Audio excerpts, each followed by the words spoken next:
So clearly, Jesus is not opposed to joy, to celebrating, to the things that help the party go on. Walk the text with me this morning. Let's dive headfirst into scripture. We're going to be in John chapter 2. And as we go through this story that perhaps you've heard a time or two before, perhaps we can hear something fresh and new of what God might be offering us in this new year of fall and school rhythms. So this morning, as we turn to the text, we come to John chapter 2, beginning in verse 1, and it begins like this. On the third day, there was a wedding in Cana of Galilee. Yeah, I said we were going to be walking the text, so here we go. So, what third day are we referring to here? So if we turn back to chapter 1, we get the opening prologue from John's gospel, which is John's equivalent of the birth narrative. And day 0 would be when Jesus goes to see John the Baptist and is baptized, signifying the true beginning of Jesus' ministry here on earth. And then day 1, he goes out and he calls disciples, disciples meaning students, rabbi meaning teacher. And you know, some of the disciples even were originally disciples of John the Baptist, but they knew there was something worth following in this Jesus. And so they go with him. Day 2, he does the same thing. He goes out and he calls more disciples to him, and they go. And on the third day, they arrive here at Cana of Galilee. And as they come to gather at Cana of Galilee, we learn that they're gathering for a very specific reason. It's a wedding. It's a celebration that's about to take place. And this is what I love about John's gospel, because why does he need to tell us it's the third day of Jesus's ministry? He doesn't continue to do this and transact and tell us for each miracle or thing that Jesus does that this is what's happening and what's going on and what day of Jesus's ministry it was. Perhaps there's something deeper being offered to us, that there's something we should note about on the third day comes celebration. Perhaps on the third day we should look for joy. Let's continue on. Jesus' mother was there. Okay, that's far enough.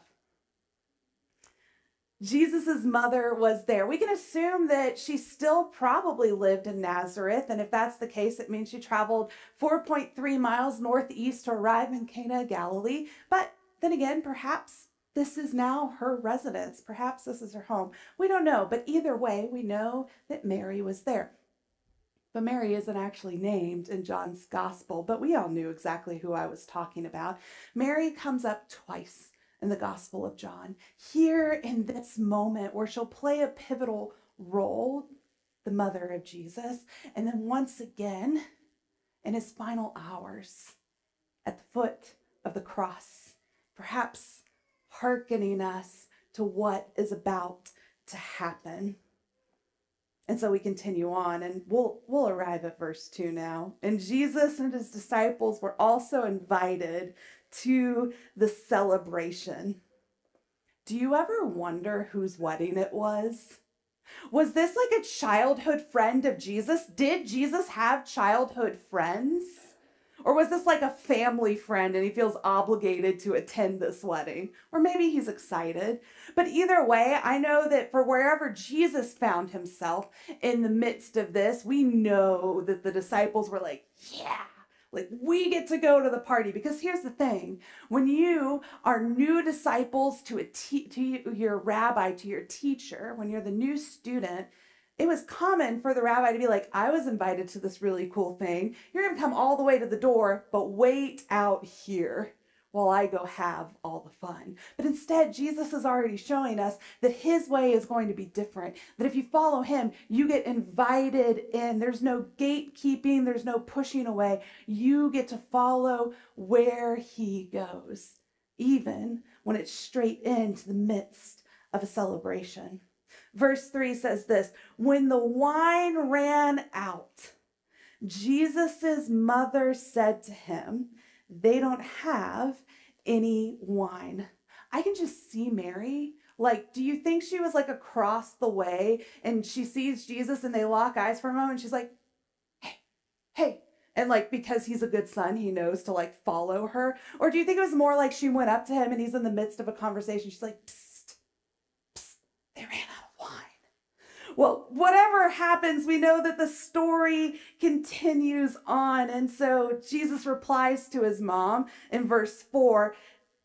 Children in here, you would never reply to your mom like this, would you? But this is what Jesus says in verse 4. Jesus replied, "Woman, what does that have to do with me? My time hasn't come yet." His mother told the servants, "Do whatever he tells you." I have to wonder, is the tone how I just read it? Was Jesus like, "Woman"? Was it like stern? Like, you're embarrassing me in front of these people. This isn't mine to deal with. They should have hired a better wedding planner to allot the right amount of wine. Because wedding celebrations back in this time weren't short. They were a week long. Or do you think that Jesus was more like, "Mom, don't like put a spotlight on me in this moment"? Like, is it more like the energy of like, sending your child onto a school bus for the first time and a mother's encouragement saying, "You can do it, go on, you'll be fine, you'll enjoy it"? Is it more like his mom knowing that it is his time, even if Jesus is coming to the edge and going like, "Oh, I don't know if I'm ready to actually step off and do this ministry"? Was Mary the one encouraging him to take that next step? Either way, Mary's response is great, is it not? And it's such a mother's response. Do whatever he tells you to do. She knows that even though he's like, "This has nothing to do with me," that he's still going to do what mom told him to do. And so we continue on. Verse 6, nearby were 6 stone water jars used for the Jewish cleansing ritual, each able to hold about 20 or 30 gallons. You see, this is already, again, showing us a classic Jesus trope. Jesus constantly used things he wasn't supposed to use. These were ritual cleansing jars. They had one task, one responsibility, and that is it. And if they get used for anything else, you have to go through this long, whole purifying process to potentially be able to use them again. But it'd probably be easier to just smash them and get new ones. But instead, Jesus says, "I have something better for this. I have a better ritual to offer us." Verse 7, Jesus said to the servants, "Fill the jars with water," and they filled them to the brim. Then he told them, "Now draw some water from them and take it to the head waiter." And they did. The head waiter tasted the water that had become wine. He didn't know where it came from, though the servants who had drawn the water knew. The head waiter called the groom and said, "Everyone serves the good wine first. They bring out the second-rate wine only when the guests are drinking freely. You kept the good wine until now." This was the first miraculous sign that Jesus did in Cana of Galilee. He revealed his glory, and his disciples believed in him. I can sometimes read more than one verse.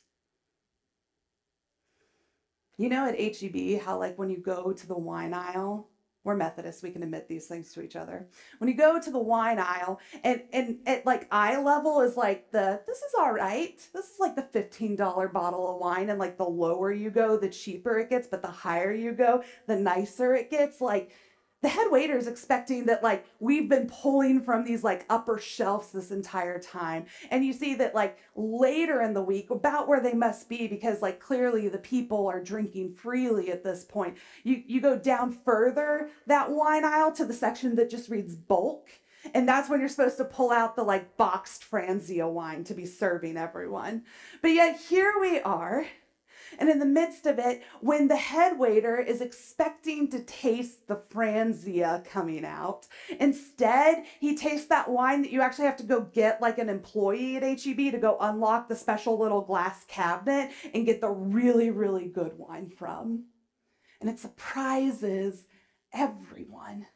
So clearly Jesus is not opposed to joy, to celebrating, to the things that help the party go on. But here's what I also find so interesting about this moment and this scene. The head waiter does not know where this wine came from, and neither does the group that is gathered there. All the groom and bridal party and people who are gathered do not know where the good wine came from. Isn't it interesting that only a small group knows where the wine came from? Jesus could have said, fill these 7 ritual cleansing jars to the brim and take them out into the middle of the party, and there I'll do my first miracle in front of everyone to witness. But instead, just the waiters, his mother, and the disciples knew. But this is important. This distinguishing moment tells us something important about John's gospel and what he wants us to know and understand about who Jesus is. John never calls them miracles, yet clearly this is a miracle, turning water to wine. He calls them signs because John cares more about not the miraculous event that takes place. He cares more about what it's pointing to, the sign that you should go towards this direction. That is what John cares more about. And did you catch what the point of this sign was? At the very end of that, it said, and his disciples believed in him. The whole point of this celebration and party was for his disciples to get who they're following, just as the celebration is getting good. And then the final verse this morning says, after this, Jesus and his mother, his brothers, and disciples went down to Capernaum and stayed there for a few days. Capernaum being the place where Jesus would do most of his ministry. Do you think as he left for Capernaum after doing his first miracle, his first sign, that there was a bit more pep in his step? Like, yeah, my ministry's really begun. I'm ready to take this on. I have to wonder. This is the first of the 7 signs helping to point us to who Jesus is. And it's still doing that today for us as Jesus's disciples. So I have to wonder, what sign is Jesus trying to point you to in your life as we head back to another rhythm of fall schedules? Perhaps for you, you need to encounter grace. It's really interesting. In John's gospel, the word grace is only used 4 times. And all 4 times it's captured in that prologue, John chapter 1, verses 1 through 18, that whole thing that goes, in the beginning was the Word, and the Word was with God, and the Word was God, and the Word became flesh and dwelt among us. Grace is used 4 times in the prologue. And there's some scholars who think that because it's so different than the rest of John, that perhaps it was a hymn that actually existed in that time, showing signs, telling us what to look for in the coming Messiah, that John then used to open his gospel. But whether or not it was an existing hymn or penned by John himself, we have this reality that the Messiah, that the incarnation is going to bring us grace.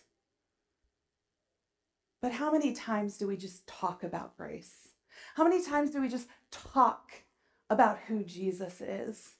Sometimes in my preaching, I'll admit I fall short and only tell you. And sometimes that's really good. Sometimes we need to know things about who our God is. And sometimes even when we get to going in our Sunday school classes or small groups or wherever we try to go deeper, or even in our own personal study, and we get stuck in the routine of just knowing more about who Jesus is or what grace is about. But what if instead John's gospel doesn't need to use the word grace ever again in all of it, because instead John wants to show us what grace is to be experienced. What if the point of it is so that we might know what grace tastes like like the best wine, what grace smells like, what it sounds like, the celebration of a wedding happening all around you, what it feels like, the warmth of an embrace of a mother. What if John so desperately wants to communicate to us that the hope of our faith is that we might not just know about it, but that we might experience it to be real for ourselves? So what if this fall, what if we got really serious about the incarnation, that Jesus came down from heaven to be on earth with us so that we might experience what God is like? And what if we believe that the Holy Spirit is still doing that for us today? What if we got really invested in experiencing God on earth? What might happen? What might we taste or smell or touch or feel? And I think an easy way to journey into these waters together, to experiencing who our God is, to experiencing that grace, what that grace and love is meant to feel like, is in parties. It's in celebrations, good times, holy hootenannies, and Bible parties. Because celebration is actually a form of defiance. Celebrating doesn't just happen when life is good and all is well and perfect with the world. Instead, celebrating tastes sweeter, does it not, when life is really hard, but you still choose joy.